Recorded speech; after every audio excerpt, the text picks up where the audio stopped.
Welcome to Scholars and Saints, the University of Virginia Mormon Studies podcast. I'm Stephen Betts. Support for Scholars and Saints comes from the Mormon Studies program in the Department of Religious Studies at the University of Virginia. Music for this episode is provided by Ben Howington. To hear more, visit mormonguitar.com. From the earliest days of Joseph Smith's religious movement, Mormons have creatively navigated tensions with American culture and government through political activity. In 1844, Joseph Smith ran for president and even sent out missionaries to campaign for him. In the early 20th century, Apostle Reed Smoot served in the U.S. Senate for many years.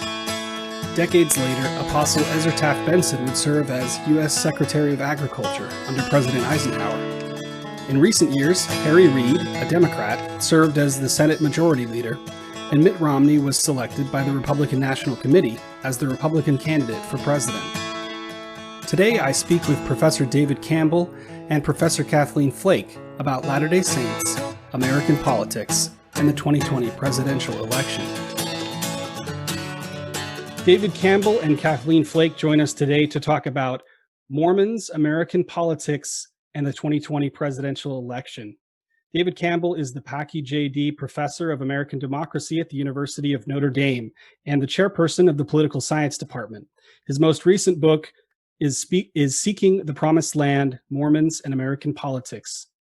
Kathleen Flake is the Richard Lyman Bushman Professor of Mormon Studies at the University of Virginia. She's the author of The Politics of American Religious Identity, The Seating of Senator Reed Smoot, Mormon Apostle. Thank you both for joining us today. It's a pleasure. Well, thank you for having. Yes, looking forward to it. So, Dave, I'd like to help our listeners understand unique ways that Latter-day Saints have participated and continue to participate in American politics and the implications that this might have for the 2020 presidential election in just a few weeks. But in order to do that, I'd like you to, if you would, give us a sense for the common understanding in American culture about Latter-day Saint political identity and sort of how we came to this understanding. Well, probably the first thing worth noting is even though today Mormons, and I'm just going to say Mormons since we don't really have another good term, members of the Church of Jesus Christ of Latter-day Saints, that's just too many syllables. So we'll just say Mormons and hope that no one takes offense.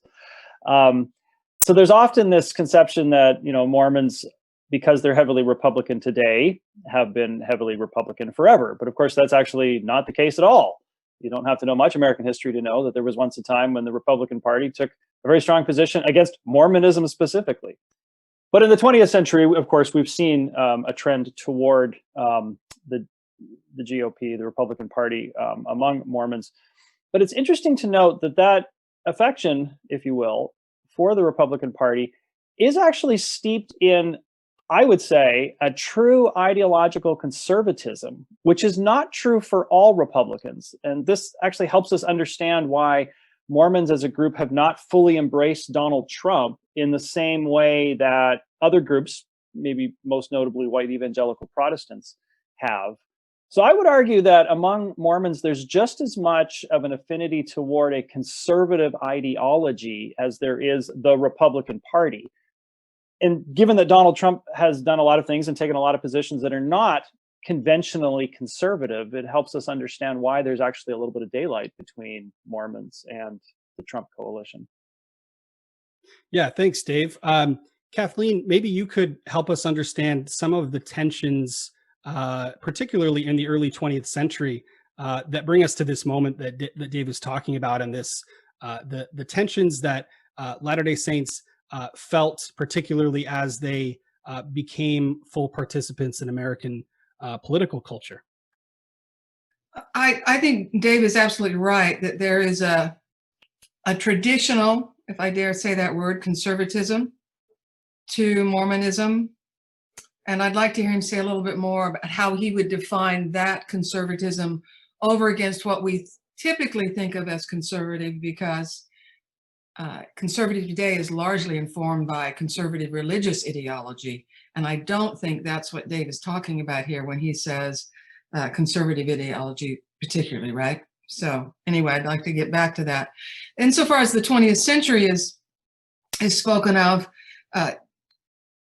it is a very complicated story, and I think Dave knows this as well, particularly towards the latter part of the 20th century. But the Latter-day Saints begin in the 19th century looking for political fellow travelers because the Democrats have so disappointed them.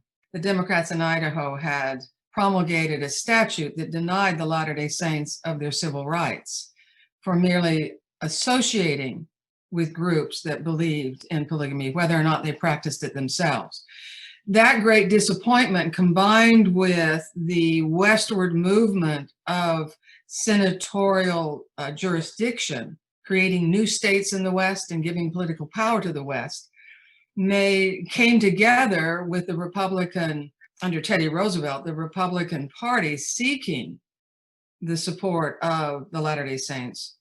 Those two desires, the disappointment with the Democrats, the interest of the Republicans for the Mormon voting power and the Mormon corridor of these new states, presented opportunities, particularly when a Mormon apostle was elected to the Senate.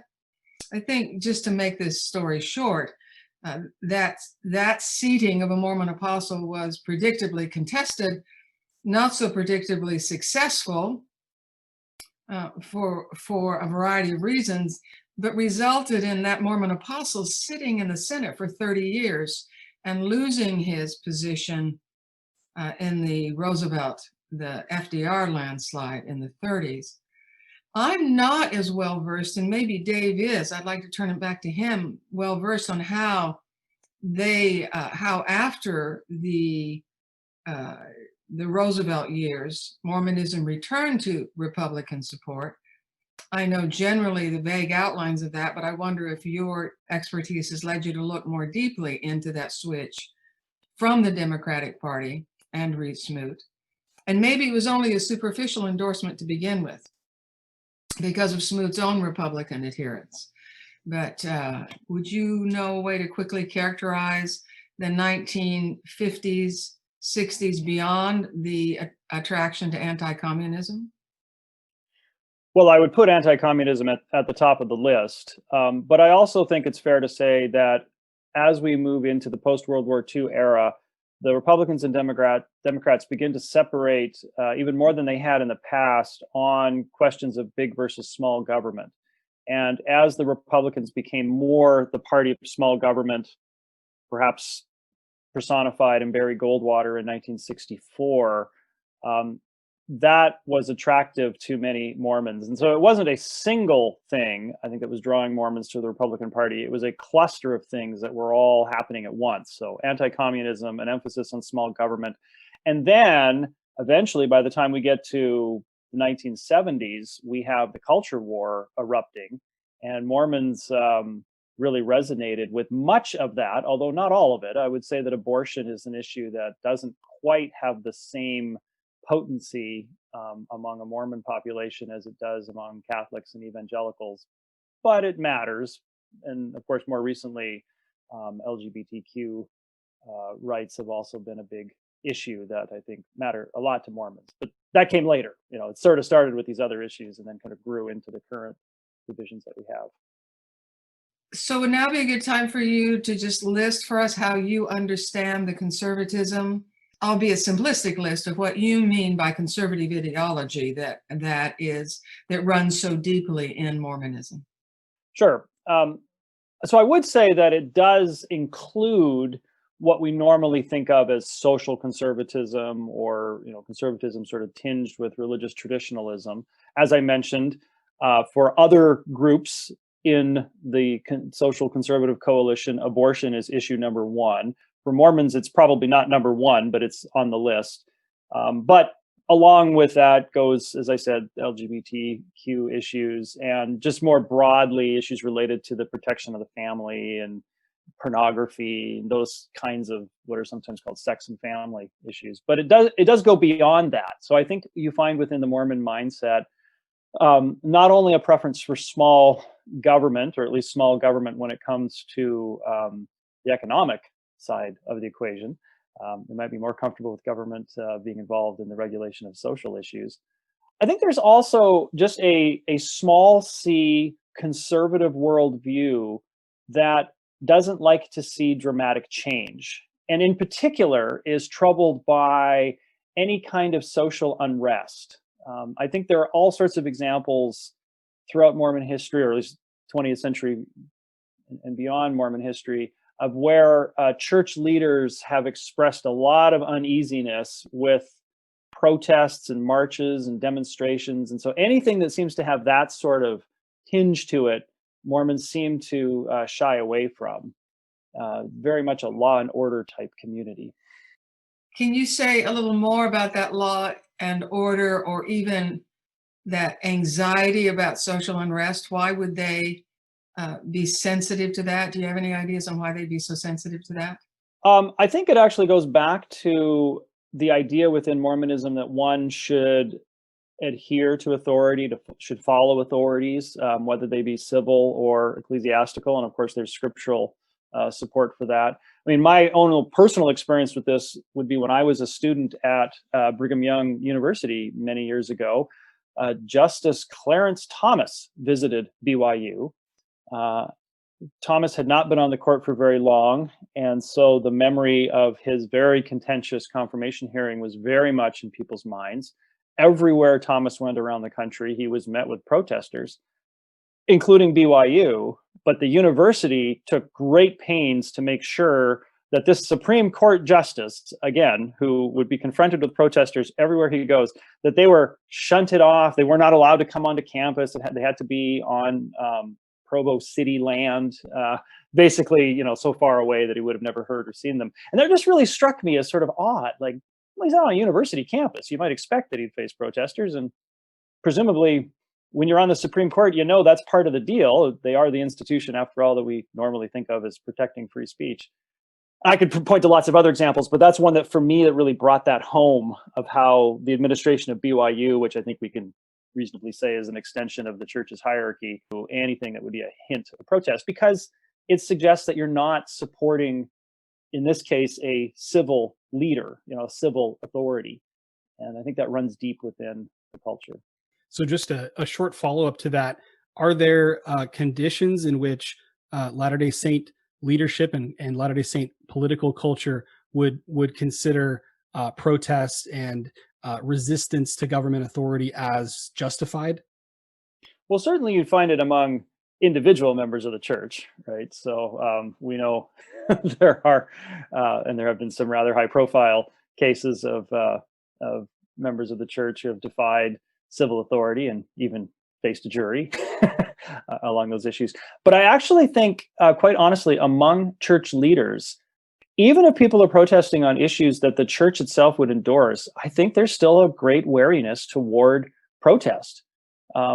Utah is a state where you do not find much protest on the subject of abortion, or even on same-sex marriage when that was being contended. There were marches and rallies. I'm not suggesting they weren't happening, but they were much more subdued in Utah, where you have, of course, a heavily LDS population, than in many other places. So I think that sense that good citizens don't march in the streets runs deep, even to the extent of church leaders being wary of marching in the street in favor of issues that they support.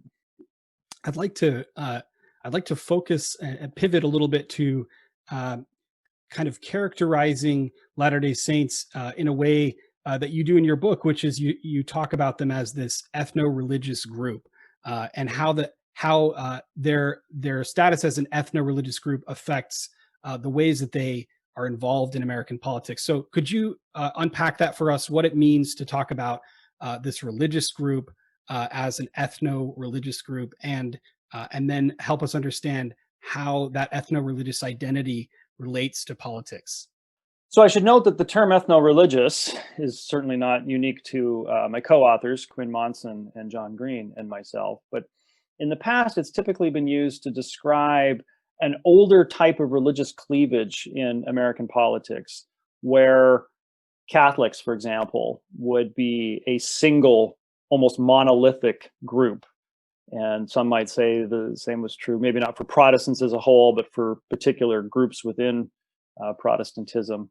And what mattered, what defined them politically, was not how religious they were, but just simply that they belonged to the group. So when John F. Kennedy faced concerns, we'll say, about his Catholicism in 1960, it wasn't because Kennedy was a particularly devout Catholic. We have lots of reasons to think that perhaps he was not. It's just simply that he was Catholic. And that was enough to trigger this ethno-religious divide. So when we talk about Mormons, we're taking a concept that was really more common in an earlier era and saying, well, we think this actually applies to Mormons today, because Mormons as a group, they're a religious group, certainly. But as a religious group, they take on characteristics that we argue are very close to, an analog to an ethnic group. Now, we don't go so far as to call them an ethnic group, because you can be converted into Mormonism, which is not normally how we think of ethnicity. But they have sort of all the trappings of an ethnic group in terms of their in-group solidarity, the shared norms, the collective action that takes place within the group, a very, very strong sense of identity tied to their Mormonism. And, examples of this abound. It's why the Elders Quorum shows up to help move a Mormon family into a new city, even though they've never met them. It's why when Mormons are traveling and they have a problem, they call the local bishop, even though they've never met the bishop. Those are things that Mormons do all the time that in other religious communities would not be common behavior. It's also why Mormons always point to other Mormons in popular culture, because they feel an affinity to them in a way that members of ethnic groups often do, that is unnoticed by the rest of the population. So how does this translate into the political sphere? Obviously, if they feel this affinity with each other, they have this close affective bond with other Latter-day Saints. How does this translate into the ways that they vote? Well, one of the most obvious implications of it is, as a group, Mormons are not quite monolithic, but they do vote pretty consistently. And I mentioned that it's largely Republican, of course. But it actually goes beyond that. It does mean that when you have a Mormon candidate on the ticket, as we saw with Mitt Romney, many Mormons view that as, breaking through, if you will, a stained glass ceiling. In a way that, again, other ethnic groups would. I'll just give you a quick little example. I'll bet you didn't know that our previous governor in Indiana, who's now the president of Purdue University, Mitch Daniels, is of Lebanese descent. A lot of people don't know that. I assure you that every American of Lebanese descent is very aware that Mitch Daniels, former governor of Indiana, has that in his genealogy. It's the same thing with Mormons. And so you see that play out not only on the national stage, Mitt Romney being the most famous example, but it also plays out, I think, at the state and local level, not just in Utah, but in other areas where you find a large number of Mormons, and maybe even a small number of Mormons. So you find consistent voting within the group, and then you also find this is a group that will support a candidate simply on the basis of that religious or ethno-religious shared identity. So, Dave, are you saying that if a Democrat ticket contained a Latter-day Saint, and they would get the Mormon vote? Well, I mean, of course, Harry Reid is the notable. I mean, there are other Mormon Democrats, but he's the one we always point to.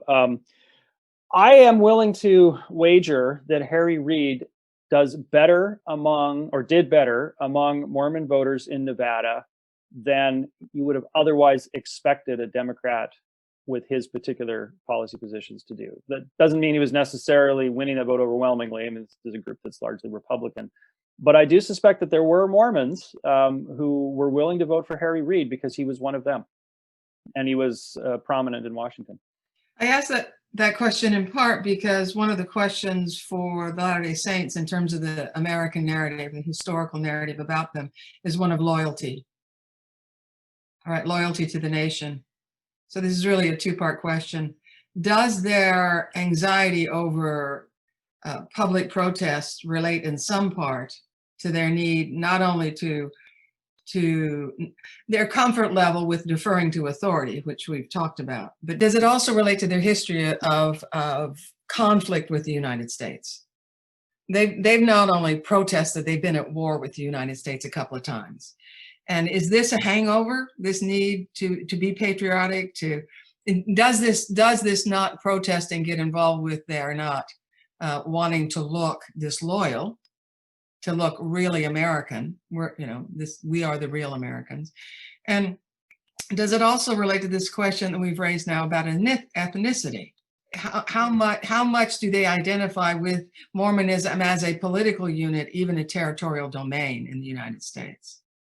Well, let me take the first part of that comment that I 100% agree with, that much of the Mormon aversion to protest and such is a sense that we as a group need to demonstrate that we are patriotic, because there's still law-abiding, good citizens. There's still a sense in Mormonism, I think, that we need to prove that we belong in a way that other groups, I think, do no longer feel like they need to. I think Catholics at one point did. So I teach at Notre Dame, and it's really striking that at a Notre Dame football game, before the game begins, there is this very long patriotic experience that you go through. They don't just sing the national anthem; they also do "America the Beautiful," and they read the Pledge of Allegiance. It's quite the thing. And why do they do that? And there's a flag right in the stadium. Well, I would argue that began at a time when American Catholics needed to establish that they were fully a part of the American story. And now it's just sort of maintained as a vestige. At Notre Dame, if you do anything twice, it becomes a tradition and you'll never stop doing it. But where Catholics might have been in the 1950s or 60s, that's where Mormons are today. And so you still see this sort of desire to establish themselves as part of the Mormon story. Now, the second part of the comment you were making, can you say a little bit more, Kathleen, of what you mean by Mormons and their thinking about territory? Well, it seems to me there are many claims to uniqueness in Mormonism, many of which are more descriptive than larger trends in the United States. But the one thing that does seem unique to me is that the 19th century Latter-day Saints succeeded in occupying and obtaining political dominion. They actually got a state, right? Now, the Puritans tried to, but pluralism came too quickly on their heels, and they could not obtain the kind of dominance that was sustainable. But for many years, the Latter-day Saints did sustain political dominance over a political unit within the United States. And so, and we know that the Latter-day Saints have always had a particular material view of their religion as a kingdom of God, as something that governs not only their next life and not only the morality of this life, but in a particular way makes claims upon them that are inclined to interfere with the culture and even the law, right? So they have this sense of themselves as separate, even as they want to appear. They want the safety of appearing loyal, separate but loyal.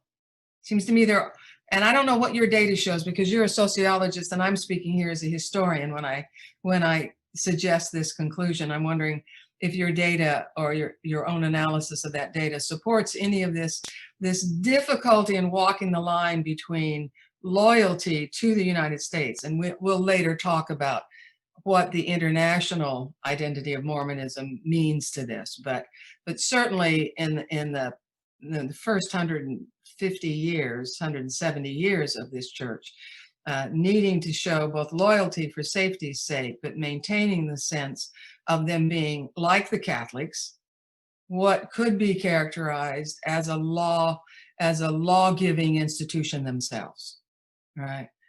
So would they vote for a Mormon Democrat because they would think that would be good for their sense of the sustainability of the church as a temporal force in the United States, right? Just as people feared that Kennedy would do for the Catholics, right? So that's what I mean by putting those two things together. It's really this. It seems to me an increasingly split identity, some of it driven by the need to be patriotic. But anyway.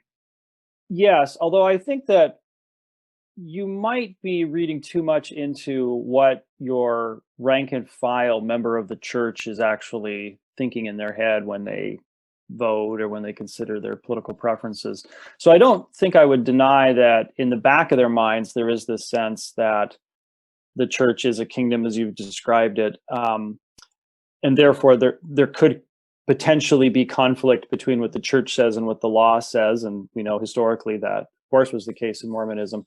But I think for your average Mormon, they actually would not think of that conflict. And to the extent that it would exist over, religious liberty issues, I don't even think that they would go so far as to say that that's really the state. That would be a few rogue actors that have implemented these laws that we don't agree with and that Dallin Oaks doesn't agree with. And so therefore we have cover in saying we don't agree with them. I don't know whether that goes so far as to actually lead them to enact civil disobedience. That would be a bridge too far for most Mormons, I think, but they nonetheless might be kind of unsettled by. Would they be willing to vote for a Democrat? I guess that's my question. Would they vote for a Democrat ever? Yes, I think it would depend on the Democrat. As I said, I think that Harry Reid actually would have pulled better among Mormons in Nevada than other Democrats would. So I want to be clear about that. Now, in our current state, that's maybe a little harder to envision, but not impossible. And we know that in at least the state of Utah, of course, there have been some successful Democrats, and presumably when those Democrats win, they must be getting some votes from Mormons. It'd be pretty difficult to win a race in Utah without getting at least some of the Mormon Yeah, and votes. in Arizona, they actually would have voted against a Mormon, right, with Jeff Flake. So maybe that's the other end. Yeah, and I will say, just as a political scientist, that is a sign of the maturing, actually, of a religious group. So today, we don't think of Catholics as a monolithic group. We shouldn't, because Catholicism is broad enough to encompass Joe Biden and Amy Coney Barrett, right? These are both Catholics, and we're hearing a battle about what it means to be Catholic to the two of them. That's an excellent point. It's not the same That's thing. an excellent point. So speaking of Utah, obviously, as you've mentioned, the church is averse to formal involvement in politics, though certainly not a kind of indirect influence in politics, at least since the beginning of the 20th century. But in 2016, the Deseret News, which is a news agency owned by the Church of Jesus Christ of Latter-day Saints, issued an uncharacteristic editorial from their editor-in-chief, and editorial staff came out very strongly against Donald Trump, condemning his policies and asking him to step down from the race.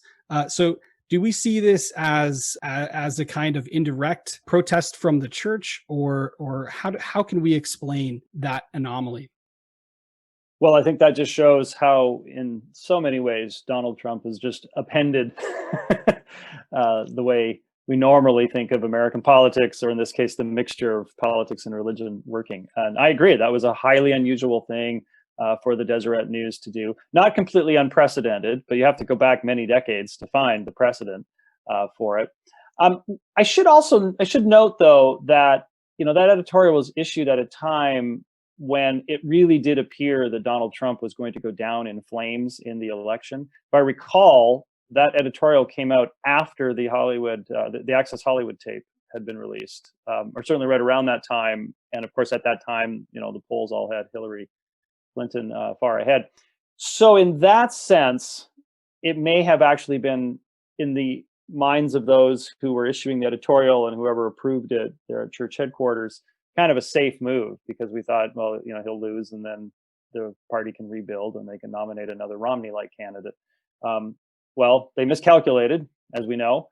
And so I do wonder if there isn't some regret about that editorial. Maybe not, but, the Republican Party basically has become the party of Donald Trump. And so that's undoubtedly leading to some uneasiness among general authorities, most of whom would be Republican and would recognize that whatever their own politics is, the church membership is heavily Republican. And that means, like it or not, even if there's some wariness toward Trump, Trump's their guy.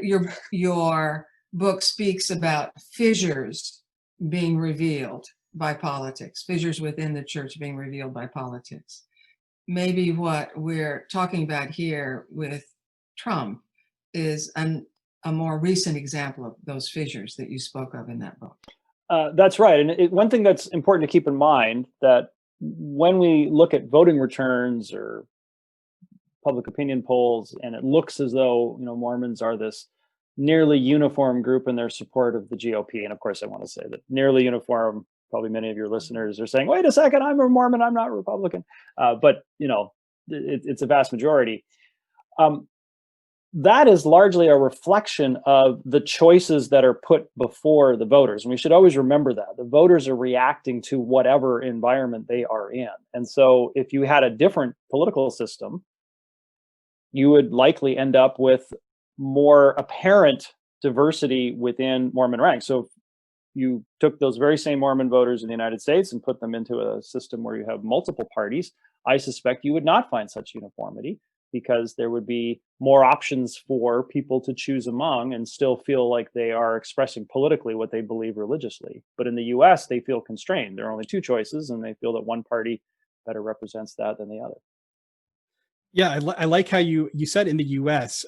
It would be interesting, and this may be just speculative at this point, given that your research focuses on American politics. But how does, because of the hierarchical nature of the church and the American culture that pervades things like curricular materials and manuals and these kinds of things, and certainly from the pulpit, how does American political the political ideology of American Latter-day Saints, does that influence international Mormons at all in the ways they vote? So I don't claim to be an expert on voting outside the United States and specifically Mormon voting outside the United States. But my sense is, and frankly, we don't know much about that. The Mormon population outside the U.S. is small enough in other countries that we just don't have the same sort of data. Even in the US, it's hard enough to say things. But from what I understand, you would expect to find in other countries that Mormons would lean to the right. The conservatism that I described is very much born of Mormonism, wherever it might be located. But that wouldn't necessarily always translate into votes for the most conservative party, because the ideological map is just different elsewhere. If you move just to the north in Canada, there I would expect that most Mormons who are concentrated in the Western provinces would vote for the Conservative Party. You wouldn't necessarily expect that to be the case, though, in Europe, where often the conservative parties have tinges of anti-immigrant sentiment that would not necessarily resonate with Mormons, and so they might be able to find another alternative party that maybe isn't to the far left, but is sort of in the center and feels right to them. So again, it's really the way we understand the politics of any group is driven by the choices that are placed before them in their particular context. So I'd like to pivot to the 2020 election. We've mentioned 2016 and at least some of the potentially indirect critique of Trump. It's notable that two of Trump's major detractors are Jeff Flake and Mitt Romney, both at this point, Jeff Flake, former senator, and Mitt Romney, currently a senator for Utah. Talk to us about how we should interpret the fact that these Mormons are leading the charge against Trump, so to speak. Well, I'm actually of two minds about this. So let me talk about what I think is happening in terms of their Mormonism, Flake and Romney. But then let me actually put that in a broader context, because I do fear that sometimes the conversation about those two within Mormon circles is a little too Mormon-centric. But I'll start with what I do think is accurate. Going back to something I opened with, and that is Jeff Flake and Mitt Romney are both conservatives. Now, some of your audience is thinking, what? Romney's not really a conservative. But I would argue that, yeah, actually he is. He's an old school conservative. And the conservatism that he embraces is the conservatism that you would have found in the Republican Party of the 1980s, say, or even the 70s. The party has shifted, less so than maybe Romney has. And the same is true of Jeff Flake.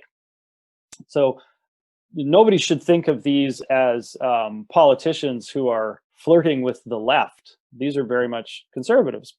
But I would say that their conservatism actually triumphed over their party affiliation, that they've seen the Republican Party change and both of them have deep roots in the party. Of course, in Romney's case, it goes, through to his father, obviously, who was a prominent Republican politician. And so I think they feel a little more secure in objecting to where Trump is taking their party, because they see it as a betrayal of their fundamentals. In Romney's case, it doesn't hurt that he is personally very popular, partly, maybe largely, because of the ethno-religious component that I was describing earlier. So he has a lot of cover in Utah that he might not have in other states. And of course, in Flake's case, even if he'd won every Mormon vote in Arizona, that still wouldn't have been enough to ensure that he would hold on to his seat. And it certainly has gone noted, not just within LDS circles, but in the nation writ large. I've had people mention this to me, that how notable that these two LDS politicians are so vocal in their opposition to Trump. But we should remember that the Never Trump movement is certainly not an exclusively Mormon phenomenon. So I don't know whether there are podcasts right now where people are talking about whether Bill Kristol's Jewishness has affected his opposition to Trump. Maybe they are, but I doubt it. So we should remember that there are actually a lot of Never Trump Republicans who are not Mormon, and that maybe suggests that it's not just the Mormonism that leads people to take a contrary position. I think it also bears noting that, notwithstanding their public expressions of concern, they always voted with the party. Yes, and that's important to keep in mind as well. So I know there was some speculation about the Amy Coney Barrett nomination, would Romney go along with this? Well, no one should be surprised that he did go along with it, because he's a Republican and he's a pretty, as I said, pretty conservative guy. And actually his conservatism would line up very well with Amy Barrett's conservatism. Well, and took considerable pains in his public statement to distance himself from, quote, my liberal friends who expect to have a particular kind of court. So I thought that was an opportunity for him to recover a little bit from his rebellion against Trump. But it nevertheless is striking. Absolutely, there are many people of other faiths who have compunctions about not only the morality but the public policy of the present administration. But that these two voices, when there are so few Latter-day Saints in Congress and so few in the nation, it is curious to think, is there anything about their Mormonism? I agree with you. It can be overstated. There's nothing necessary. Obviously, Mike Lee, who's willing to get sick for the president, stands at the other pole. So, and anyway, so there are certainly other Latter-day Saints, the majority of them in political office, who have stayed true to the current Republican policy. But it is curious that these two people. But it's also worth noting, just to take the example of someone like Mike Lee, but what I'm about to say would apply to many, many other Mormon politicians, not all, but many. It is striking, though, that my sense is that Mormon politicians in general still shy away from a Trump-like demeanor. Mike Lee's clearly a very conservative guy, but he's not bombastic in the way that Trump is. There's still very much a sense of reserve within Mormon culture that is epitomized by Mitt Romney, but I don't think is unique to him. And that, I think, is a reflection of what Mormons expect from their leaders. So think of General Conference, right? This is not a group of flamboyant speakers. They don't even move around on a stage, and there's no headset or anything. When they speak, it's very reserved, even if they're saying things that might not seem so reserved on paper. When you hear them delivered, it's in a very measured tone. And I think that's what sort of Mormons expect from leaders, both civil and religious. So I guess the question for me, asking about this, does Trump tell us something about the difference between evangelicals and Latter-day Saints? Is the Republican engagement with Donald Trump causing fissures within the Republican Party that are demonstrated by these various religious groups, whether they're Pentecostal, Latter-day Saint, or more generally evangelical? I think there is no question that Donald Trump has actually revealed that the evangelical Mormon coalition is perhaps not as solid as many once thought. And I would have always said it wasn't really that solid because the two groups view each other with such suspicion, and maybe especially evangelicals viewing Mormons with suspicion, although it does go the other way as well, we should acknowledge. In the case of Trump and the allegiance that evangelicals have toward him, I would say that that is a reflection of evangelicalism, and I'm going to group Pentecostals in that. So the broad umbrella of what for a long time didn't really have a name, but now we generally would think of as evangelical Protestantism.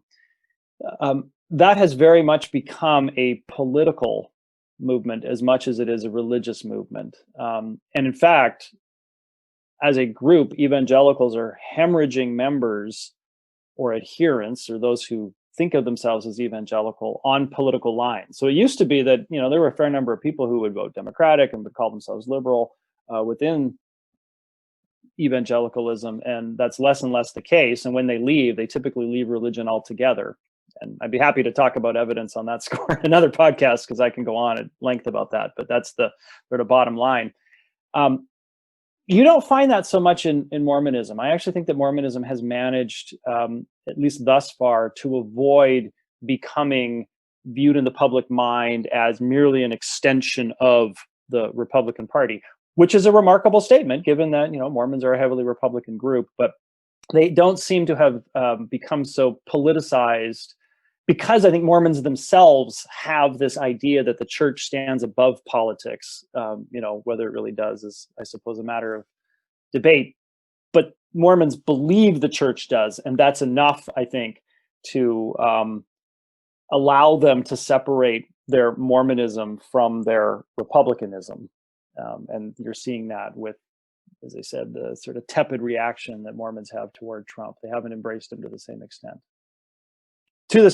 I mean, most Mormons are going to vote for Donald Trump on November 3rd, but not as many Mormons will vote for Donald Trump as evangelicals will vote for him. So, Dave, we've nearly come to the end of our time together. Thank you so much for being with us. But before we go, I think especially in 2020, we can't neglect to talk about sort of these dark currents particularly in social media, that have really infiltrated contemporary politics and the Republican Party, especially. And when I talk about dark currents, I'm thinking of white nationalistic ideologies, conspiracy theories like QAnon, etc. So, does your data or research reveal anything about whether Latter-day Saints have been susceptible to these sorts of currents? And what's your prediction about whether these will influence how they vote? Well, let me say that white nationalism is probably not a movement that I would expect to catch fire within Mormonism. And some listeners might disagree and say, well, what about the racial history of the church? And that's all true. And Mormons are certainly racially conservative, and many might even be racist by any definition. But that's still different than endorsing white nationalism, which goes back to our earlier point about Mormons being uncomfortable with social unrest and that kind of thing. But when it comes to conspiracy theories, while I will confess that I don't have a study that I can point to of Mormons and conspiracy theories, and it's not something that when I was doing my research some years ago that we actually thought to ask, because actually this wasn't really on the radar screen. But knowing what I know about conspiracy theories in general in the population and what I know about Mormon culture, I have every reason to think that, yes, conspiracy mindedness would actually resonate within Mormonism. One of the reasons is we know from just general psychological studies that people who are inclined to believe in conspiracies often have what is known as the authoritarian personality. That sounds more dramatic than it really is. That's a measure of personality. So it doesn't mean all authoritarians are necessarily Nazis or something, but it does mean they have a tendency toward law and order, as we've been discussing. And it seems that conspiracy theorists often have that personality profile. And so just on that grounds alone, I would expect that, yeah, some conspiracies probably do have some play within Mormonism. But there's another reason that would be specific to Mormonism, and that is that Mormonism itself, I would argue, does lend itself to conspiracy thinking. After all, the Book of Mormon is filled with references to secret combinations. Well, what is a secret combination? That sounds like a conspiracy. And the pinnacle of Mormon worship is to go to the temple. And in the temple, you learn information that is to be contained within a small community. It's not exactly the same as a conspiracy, but if that's a major part of your religion, it's probably not too much of a stretch to believe that there are other people that have moments in their lives when they're brought together and they're given, special privileged information. And that's just half a step away from a conspiracy as it's often perpetrated. And I could go on. I mean, I can think in my own life of examples where Mormons seem very comfortable with either a conspiracy theory or something that just brushes up against it. So if I could just tell one quick anecdote, I served a mission from 1990 to 1992.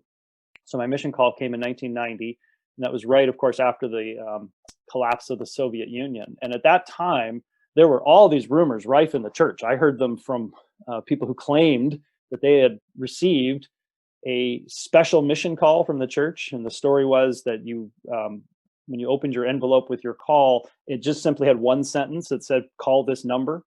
And you called the number and you were given a special assignment in the former Soviet Union, but you were not to tell anyone. I don't know. Have you ever heard these stories? I heard this multiple times. In fact, I heard it from someone I know personally who told me that this is the mission call he received. It turned out he was making it all up, but he didn't make it up out of whole cloth. I've never heard this. Repeating. He was kind of an agent of chaos. He thought it was funny to tell this. I again could point to lots of other examples of times in my life when I've met Mormons who would tell me things that maybe are not technically a conspiracy, but boy, they sure have conspiracy-like properties.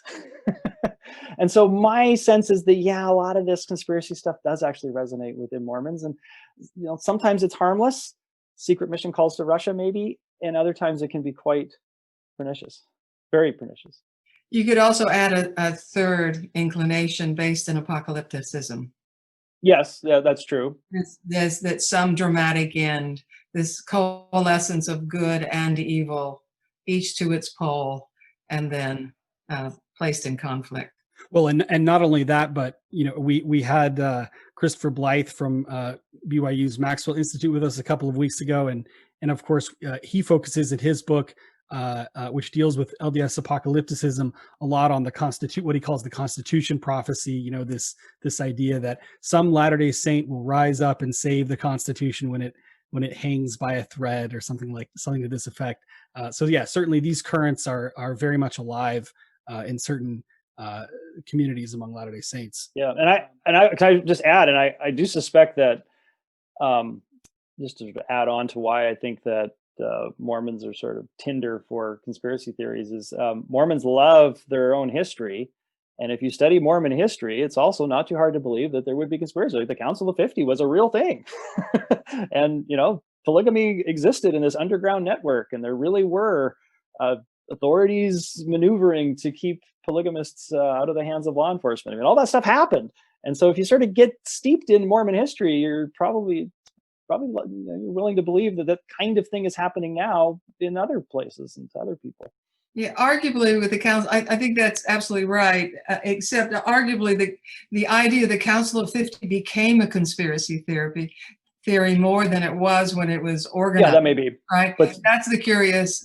That may be one of the examples of how internally as well this has operated to create conspiracy where it hasn't existed, because scholars now know, having reviewed those records, that this was essentially it became the transition government to get the Mormon Church on the trail from Nauvoo to the Great Basin. But it was viewed for many years, especially by students of Mormonism, as this great conspiracy. When I was on my mission, you have to tell mission stories. I knew a bishop who had a PhD, or at least a doctorate. It might have been a doctorate of education, but he was a professor, doctorate, he was a bishop. And he told me with a straight face, you're going to think I'm making this up, that the church had in its possession a tree that contained the cure to cancer. That this had been brought, this tree had literally been brought to church authorities, and he predicted one day, just wait, you're going to hear that the church will have the cure to cancer. Where did you serve your mission? In central Illinois. That was a Wow. bishop in Charleston, Illinois. Maybe he's listening. I won't name him, but that is. Maybe this is too psychological and not sufficiently political. But is it crisis that draws people to this kind of extravagance? Crisis or a sense of threat often does. Yeah, you feel you're besieged, and then also just a general sense of being unsettled. So moments of historical unrest, I think you're likely to find. And conspiracy theories have been around forever. I mean, it's not like they're anything new. And lots of Mormons flocked to the John Birch Society, and they were very conspiracy minded there. It's just today, it's a lot easier for them to spread. I mean, it used to be you had to send away for the mimeographed newsletter, and it would only come once a month. And now you can just get it 24/7, right? Yeah, you could also say that these times, the instability of our democratic systems may be another reason for this. Well, let's take it. You've been very good at in this conversation to say, let's not make claims about Mormonism being even distinctive about this, because you can see in these following groups a similar kind of political stance, right? So I would think any system that is bound by ritual, has a high sense of authority, would manifest some of these things. And do you not see it in Catholicism? Or maybe it's just a kind of Latin Catholicism? I don't know. I mean, what I would say is you'd find it in some pockets of Catholicism, and that I'm going to tell you this. That's the story of contemporary Catholicism, is that it's Catholicisms plural, and I see that at Notre Dame all the time. If I learn that a faculty member is Catholic, it tells me nothing about their ideology or background, even if they're a priest. I mean, we have conservative priests and liberal priests. Well, fewer liberal priests these days, but they do still exist. So can we say possibly that Mormonism has matured not only politically, but in its own diversity culturally, that you could speak of many Mormonisms today? I don't think we're quite to that point. I mean, you can, and certainly there are pods of my wife is involved in the Mormon feminists, and that's a community. It's not enormous, but it is a tightly bonded community, and they certainly feel an affinity for their identity as Mormon feminists. And there'd be similar examples, but those are still pretty small. I think it wouldn't be until you saw truly public figures that were identified as members of the church who were disagreeing with one another publicly, beyond just simply bread and butter political issues like you had with Harry Reid, but people actually debating aspects of Mormonism publicly the way you see in Catholicism, that I would say that Mormonism has really matured to that point. It's not a people comfortable with disagreement. They were in the past, but they aren't now. When were they more comfortable with the disagreement? Well, I would say, certainly back in the days of the founding of the church, and Kathleen, you probably know more about this than I do, but my understanding is the reason that you have the sustaining vote in congregations, which now seems like, kind of silly, it's just a formality, but there was once a time when that was an actual vote, and people would really disagree over who should be the bishop. But in politics, we know during the Prohibition era, there were big debates, public, between general authorities, including the president of the church, on Prohibition, and that continued all the way through the 60s, right? Hugh B. Brown and Ezra Taft Benson used to essentially debate each other in general conference. Way more interesting than today's general conference. But then that ended with correlation, and so now it's just inconceivable that two general authorities. So what projects are you working on currently that we can anticipate reading in the near future? In the next few weeks, Cambridge University Press will publish a book by myself and my co-authors, Jeff Lehman and John Green, and it's on the rise of secularism in the United States. It's called Secular Surge, a New Fault Line in American Politics. And in the book, we explore what I think is a pretty well-known trend in the US, that there's been a growing number of Americans who say they have no religion. They're sometimes called the religious nuns or the religious non-affiliates. But we go a lot deeper. We've spent many years developing a set of measures to try to figure out not just who is not religious, that's one group, but those who are actively secular and think of themselves in secular terms. And there are a lot more Americans like that than you might think, some of them even found within religious communities. And they are a growing force. And so we argue that there's likely to be a secular left emerging that would parallel the Christian right. Won't be identical. There are certainly differences, but it's there to a greater extent than many Americans maybe acknowledge, and certainly the Democratic Party acknowledges, because these are largely Democrats, but the party's wary of embracing them. So secular surge. Fascinating. Well, we will look forward to reading your book. I always love to ask people, what are you reading right now that the rest of us should be reading? You really want to know what I'm reading right now? It's actually a great book. It's called The Secret Life of Groceries. It just came out. It's about the modern grocery store and how it came to be. Amazing. I'm going to read that book now. My recreational reading is not very political. Well, thanks for joining us today, Dave and Kathleen. This has been a great conversation, and we really appreciate you being here with us today. Excellent. Well, I hope we're able to cross paths. One day this pandemic will end and we can travel again.